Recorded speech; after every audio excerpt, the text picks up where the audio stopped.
Hello, and welcome to Not Very Scary Stories. This will be our third haunted history episode. Today we'll have one story of a haunted location due to it being a little bit more active and famous. But I'd like to leave it up to you whether you'd like to believe it, as I've said before that the point of this brand's video series at first was to prove whether ghosts exist or not. I still stand behind this sentiment that these could all be fake or real. You can decide for yourself. I wasn't positive on where to start for the Haunted History series, so I used a list called The History Behind 40 of the Most Haunted Places in America to start with. Then proceeded with research and stories that are backed by witnesses or more than one report. I'd like to thank you guys for the support thus far on all the platforms you can find us on, including YouTube. I'd also like to remind everyone that if you have any scary stories or experiences you'd like to share, email me, darkskyGameNews@gmail.com, and tell me how you'd like to be credited. I'm Zenith Darksky, and I'll be your host tonight. Enjoy. The Ohio State Reformatory is perhaps one of the most famous prisons in America. It just so happens it's also famously haunted as well. Originally, the prison housed young males that were first-time and non-violent offenders. The object was to reform them by teaching skills and enhancing their spirituality. However, over the years, the state was faced with a growing prison population, and they were forced to send hardened criminals to the reformatory. The reformatory became overcrowded, and cells designed to hold one man now held 3 or more inmates. The focus then shifted from reformation to punishment.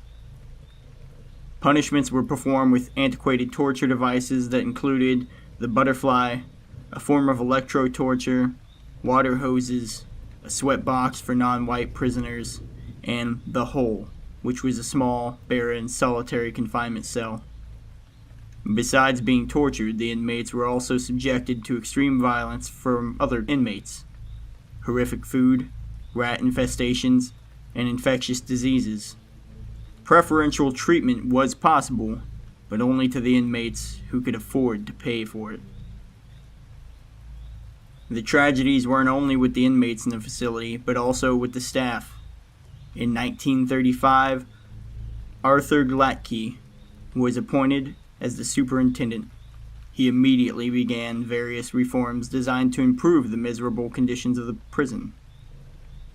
But Glatke and his wife, Helen, lived in the administration wing of the reformatory, and on November 5th, 1950, Helen allegedly knocked a gun off the shelf in a closet, and when that gun hit the floor, it discharged a bullet into Helen's chest.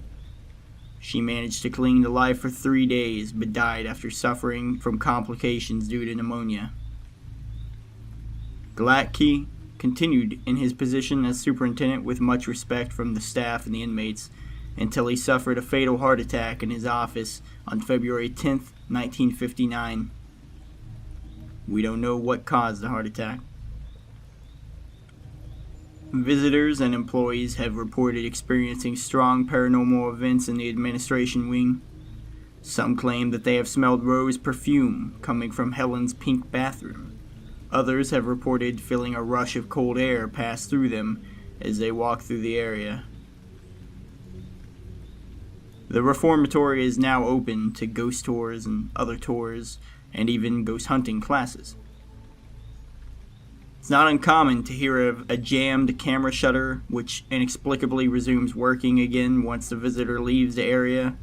In the middle admin area on the 3rd floor, many people claim that shadow people, audible voices, footsteps, and the feeling of not being alone is the norm. In the admin basement, there seems to be 2 different entities down there. One's nice, while the other is not. The chapel has made many skeptics less skeptical. Reportedly, the ghosts have been getting rather grabby up there as well. Supposedly, before the area became the chapel, it was used for executions. People have said that they have captured many orbs and that they have recorded strange, unidentifiable sounds when inside the chapel. Spirits have been sighted hanging around the doorways, but disappear once their presence has been detected here. Many prisoners died miserable deaths in the infirmary. It has been said that sick and dying inmates were left there without care. Many who starved to death because they were too weak to fight off the thieves that stole their food. This area is now known to set off EMF detectors, and many claim to have captured clusters of orbs and photographs. An unexplained gust of air passing by has also been reported by visitors in this area, or otherwise known as cold spots. The spirit of a 14-year-old who was beaten to death in the basement has been spotted lingering among the decaying basement walls. Also spotted is a guard who gives off sinister vibes. The sub-basement area has allegedly produced intense experiences and substantial evidence. Supposedly, this area was even avoided when the building was still in operation. Psychics who have visited the library have reported seeing the spirit of a young woman, possibly Helen, or a nurse, who was killed by one of the prisoners. Many have reported seeing objects move in the inmates' graveyard, and equipment failure is very common there. When prisoners were still housed at OSR, some of them said that they felt a woman pull their blankets up around them in a comforting way. In the East Wing on the first floor, apparently lately this area has been pretty good for experiences and evidence. They rarely have a night there where nobody experiences at least a few shadow people.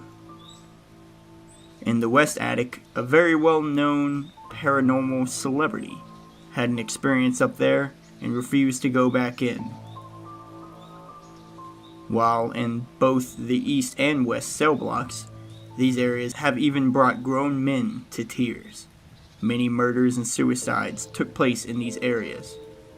Then, there was solitary confinement. This was the prison inside prison. Many men took their own lives while housed in this area. A lot of negative paranormal activity has been reported in the 20 solitary cells, each one. Reports of sudden nausea, fever-like chills, and an uncomfortable feeling of being watched have occurred while visiting the area. It is perhaps the creepiest and most active area of the prison. And that may just be because the prison is still home to many lost prisoners.